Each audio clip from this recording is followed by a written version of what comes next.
Bolehkah orang Kristen minum dan merokok? Saya sering mendapat pertanyaan ini, dan sebelum saya memberikan jawaban, saya ingin berbicara tentang apa yang sebenarnya dikatakan Alkitab. Kita melihat bagian dari jawaban ini. Di Petrus 5, ayat 8, jadilah orang yang berpikiran jernih.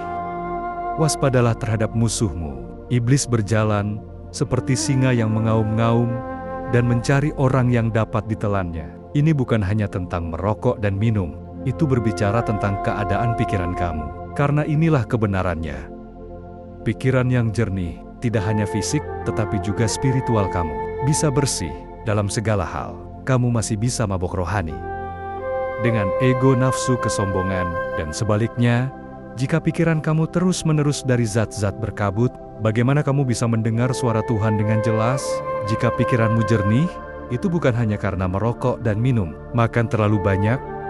Kerakusan akan membuatmu merasa kelelahan. Minum terlalu banyak kafein akan mengubah pikiran kamu, akan merasa cemas.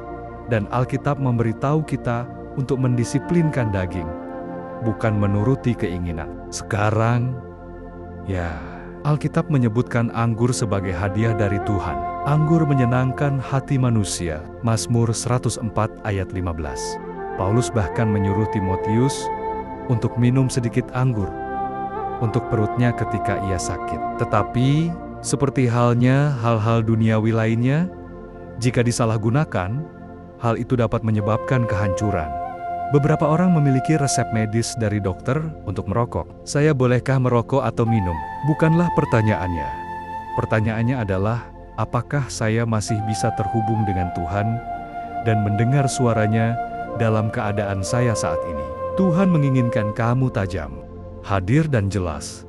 Bukan karena Dia ingin mengendalikan kita, tetapi pertempuran itu nyata. Dan satu-satunya cara kamu dapat bertarung dengan benar adalah dengan berpikiran jernih. Saya ingin kamu memahami bahwa kejelasan membawa kedamaian. Kejelasan membawa kekuatan. Kejelasan membawa kekudusan.